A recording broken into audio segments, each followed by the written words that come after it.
যে আপনারা যারা মুসলমান, আজকে গোটা দুনিয়াতে, গোটা পৃথিবীতে আজকে ইসলাম নির্যাতনের শিকার।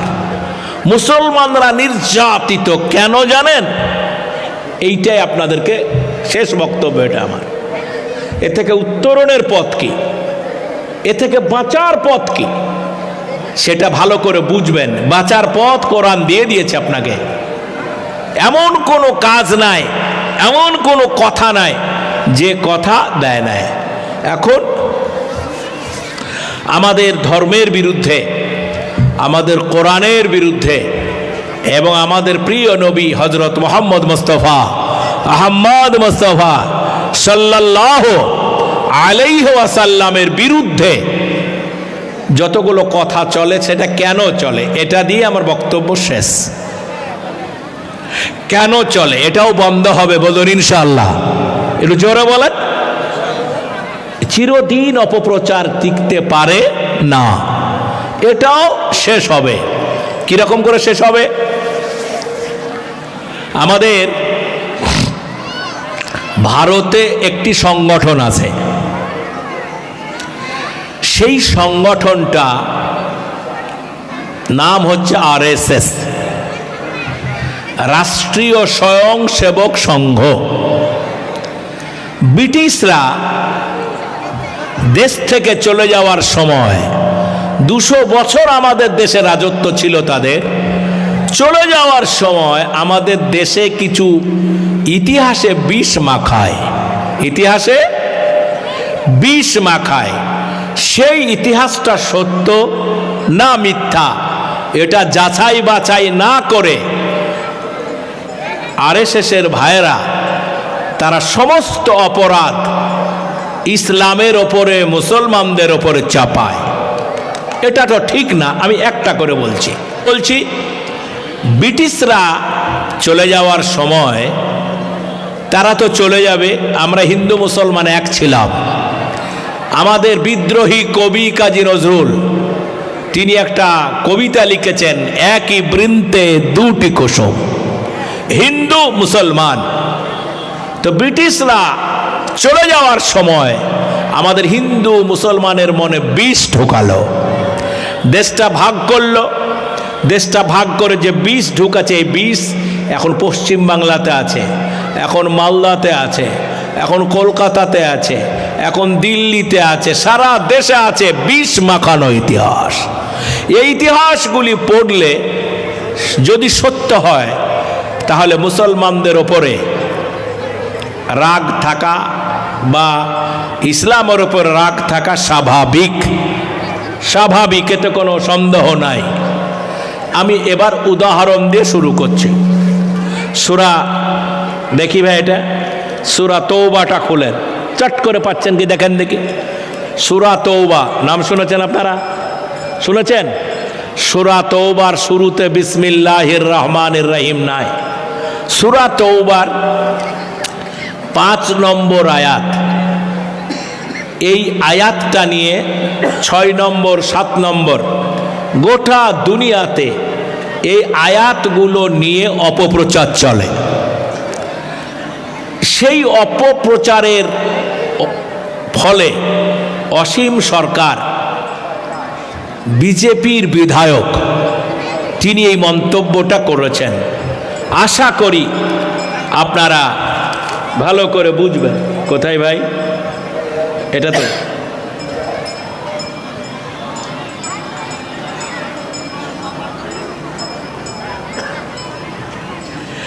বারাআতুম মিনাল্লাহি ওয়া রাসূলিহি ইলাল্লাযীনা আহাসতুম মিনাল মুশরিকিনা ফাসিহু ফিল আরদি আরবা'তা আশহুর ওয়া'লামু আন্নাকুম গায়রু মু'জিজিল্লাহ ওয়া আন্নাল্লাহা মুখজিল কাফিরিন ওয়া আযানুম মিনাল্লাহি ওয়া রাসূলিহি ইলান নাস ইয়াওমাল হাজ্জিল আকবার আন্নাল্লাহা বারিউম মিনাল মুশরিকিন।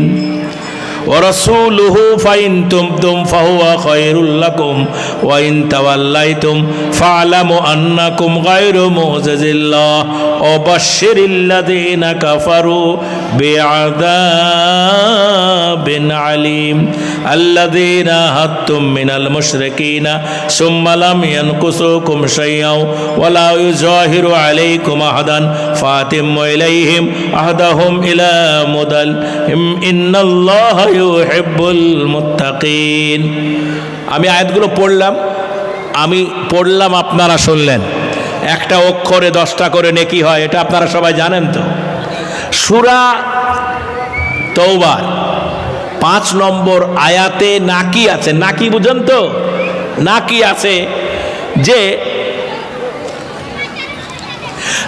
আছে যে যেখানে মুশরিক পাও, কাফের পাও, এরা ওটাকে হিন্দু লিখে দিয়েছে।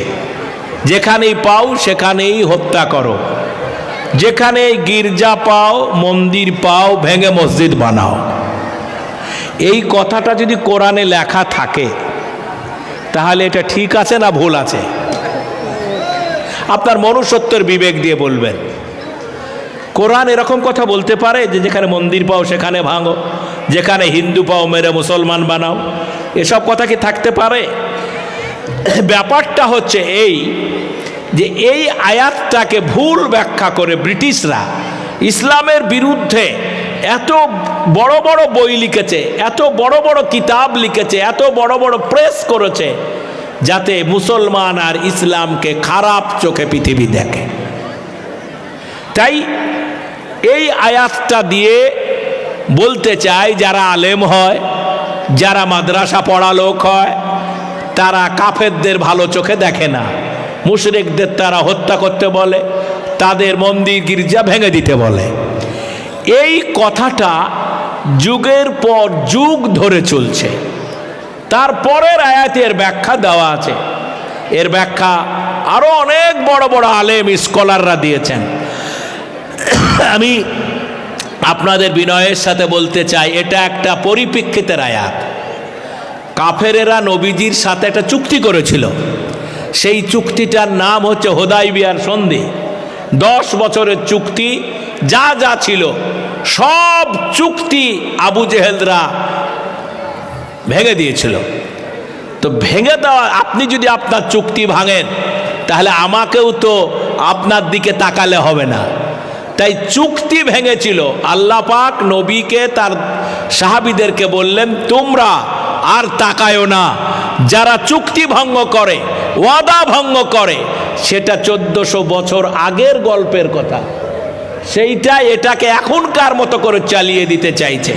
ধরুন আমাদের ভারত, পাকিস্তান যদি আমাদের সাথে চুক্তি করে, সে চুক্তি যদি ভাঙে, তাহলে ভারত কি চুমক হবে? তো একটা ধর্মীয় বিধানের একটা বাস্তব জিনিসকে একটা বানাওট গল্প দিয়ে মানুষের মধ্যে উত্তেজনা ছড়ানোর চেষ্টা করে। এইটা লাভ হয়নি। আমাদের অনেক হিন্দু পণ্ডিত ছেলে আছে যারা জ্ঞানী গুণী, তারা তার জবাব দিয়ে বলেছেন এটা কোরআনের অপব্যাখ্যা। কোরআন মানবতার কথা বলে। এটা বিশেষ একটা যুদ্ধকালীন সময়ে কোরআনের এই আয়াত। এটা আজকের যুগের জন্য, আজকের মানুষের জন্য নয়। ফলে আপনারা বুঝতে পাচ্ছেন এই নিয়ে অনেক ধরনের কথা বারবার আসে। দ্বিতীয়, ব্রিটিশরা কি বলে গেল? ব্রিটিশরা বলে গেল 750 বছর মুসলমানরা এ রাজত্ব চালিয়ে কি করেছে জানো? হিন্দু ব্রাহ্মণদের হত্যা করেছে, হিন্দু নারীদের প্রতি অত্যাচার করেছে। অনেক হিন্দু নারী তাদের অত্যাচারের ভয়ে আত্মহত্যা করেছে। এত ব্রাহ্মণ হত্যা করেছে যেই ব্রাহ্মণদের পৈতার ওজন 74.5 মণ। এমনি করে ইতিহাসে এত বিরক্তিকর কথা। একটা হিন্দু ছেলে অন্য ধর্মের ছেলেটা পড়লে মুসলমানদের স্বাভাবিক কারণে তার মনে ঘৃণা আসা স্বাভাবিক। এটা আমরা তাকে দোষ দিই না। আমি আপনাকে বলতে চাই এটা ব্রিটিশদের বানানো বানোয়াট। এই মিথ্যা কথা আমরা আজও হিন্দু মুসলমান খাই। মনে রাখবেন যে 750 বছরে মোগলরা চলে গেছে, তাদের কবর এই দেশেই আছে। তারা যা ভারতে তৈরি করেছে তা ভারতেই আছে, নিয়ে তারা যায় নাই। তারা এ দেশকে আপন করেছে। কেউ মোগল হবে, কেউ শেখ হবে, কেউ সৈয়দ হবে, কেউ পাঠান হবে, ওটা আলাদা। এই মিথ্যা বিকৃত ইতিহাস আমাদের মনের মধ্যে একটা অসন্তোষ, সন্দেহ তৈরি করে দিয়ে ব্রিটিশ চলে গেছে। আজকে ৭৪ বছর ভারতের স্বাধীনতা দিবস পার হয়ে গেছে। আমাদের এটা ভুলে যাওয়া উচিত ছিল। আমাদের ইতিহাসে রিয়ালাইজ করা উচিত ছিল, বোঝা উচিত ছিল যে মুসলিম বাদশারা সত্যিকার অর্থে কি মানুষের প্রতি অত্যাচার করেছে। যদি কেউ করে থাকে, আমরা তাকে কোনোদিন ইসলামের দৃষ্টিতে ক্ষমা করি না। ইসলাম এটা আমাদের শেখায় নাই। আমি আপনাকে বলতে চাই, আপনি বাবরের নাম ইতিহাস থেকে তুলে দেবেন, আপনি মোগল সম্রাট আকবরের নাম তুলে দেবেন, আপনি শাহজাহানের নাম বাদ দিবেন, আপনি আওরঙ্গজেবের নাম বাদ দিবেন। এই নাম বাদ দিয়ে ইসলাম শেষ হয় না, ইসলাম শেষ হতে পারে না। আমি অবাক হয়ে যাই যে একটা রাজনৈতিক দলের নেতা কি করে বলে বাবরের নাম থাকবে না, আকবরের নাম থাকবে না, শাহজাহানের নাম থাকবে না, এটা মুসলমান নাম। ফলে আমরা বুঝবো যে ইসলামটাকে এত ভুল করে মানুষের মধ্যে ঢুকিয়ে দেওয়ার চেষ্টা হচ্ছে।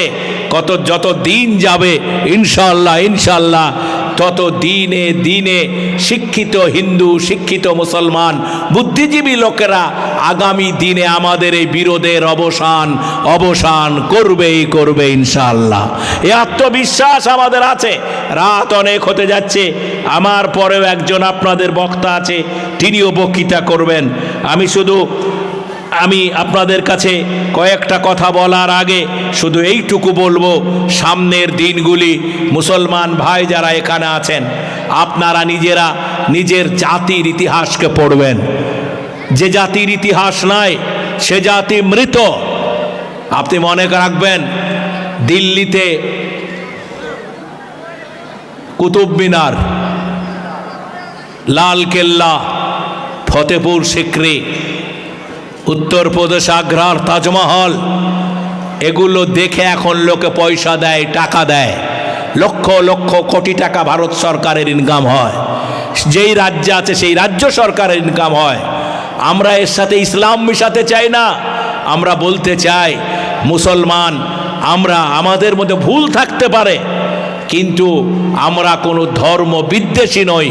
ধর্মের বিরুদ্ধে আমাদের তরবারি নয়, আমাদের তরবারি অন্যায়ের বিরুদ্ধে। এটা আজকে বোঝা দরকার আপনাদের আমাদের।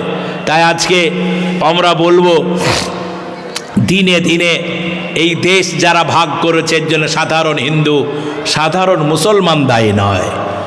দেশ ভাগ হওয়ার পরে আমাদের কেন্দ্রের সরকার কয়েকটা আইন পাশ করেছে, যে আইনগুলি মানুষের কোনো কাজে লাগবে বলে আমার মনে হয় না।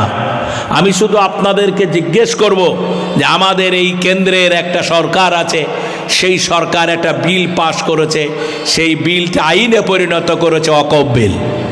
নিশ্চয় শুনেছেন আপনারা, ওয়াকফ বিল একটা বিল পাশ করেছে। বিলের খসড়াই নাই, ফাঁস করার সময় বলেছে এ বিল করার উদ্দেশ্য হচ্ছে ওয়াকফকে রক্ষা করা, ওয়াকফকে সুন্দর করা, পরিচ্ছন্ন করা। এটা দিয়ে শুরু করেছেন। কি পরিচ্ছন্ন আছে, কি আছে সেটা পরের গল্প। দ্বিতীয়, তারা একটা আইন করেছে, আমাদের দেশে 750 বছর মুসলমানরা রাজত্ব করেছে। মুসলমান রাজা বাদশারা খারাপ ছিল, থাকতে পারে, কিন্তু তারা কখনোই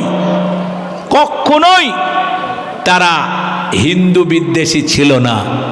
রাজা বাদশারা যারা ছিল, অভিন্ন আইন, হিন্দু আইন তারা নষ্ট করেনি, খ্রিস্টান আইন নষ্ট করেনি, আপন কোনো আইন তারা নষ্ট করেনি। আমাদের এই দেশে এই সরকার ক্ষমতায় আসার পরে আমরা তাদের কাছে বড় আশা করেছিলাম। এ আশা করা আমাদের অপরাধ নয়। আমাদের সরকারের কাছে আমরা ভালো কিছু আশা করতেই পারি। তিনি একটা বিল পাশ করেছেন, অভিন্ন আইন। এই দেশে যত রকমের মানুষ আছে সবকে এক আইনে আনা হবে, এক আইনে, এক নিয়মে। আপনি বলেন এটা কেন করতে গেলেন আপনি? মুসলমানরা দুর্বল, তারা আপনার বিরুদ্ধে আন্দোলন করবে না। কিন্তু সাঁওতাল সম্প্রদায়, সাঁওতাল বুঝেন তো, schedule caste and schedule tribe আপনার অভিন্ন আইন মানেনি। সব থেকে বেদনার কথা, আল্লাহর আইনে কোনো ভুল আছে? জোরে বলেন, আল্লাহর আইনে কোনো ভুল আছে? আমরা ছেলেরা বাপের সম্পত্তিতে 1 ভাগ পাই, বোনেরা 1 বিঘা জমিতে ভাই ও বোনে সমান ভাগ আছে না কম বেশি আছে? উত্তরপ্রদেশের পাশে উত্তরাখণ্ড বলে একটা রাজ্য আছে, সরকার অভিন্ন আইন সেখানে পেশ করে দিয়েছে, সবকে মানতে বাধ্য করছিল। কোরআনের বিরুদ্ধে আইন, আল্লাহর বিরুদ্ধে আইন করলে ওপরওয়ালা একজন আছেন, যিনি মালিক, তিনি দেখেন আপনি আইনের কি ভালো বুঝেন কি মন্দ বুঝেন, তাই তারা অভিন্ন আইন ওখানে চালু করেছে। দ্বিতীয় কথা খুব বেদনার, যে তালাক বিল এনেছেন।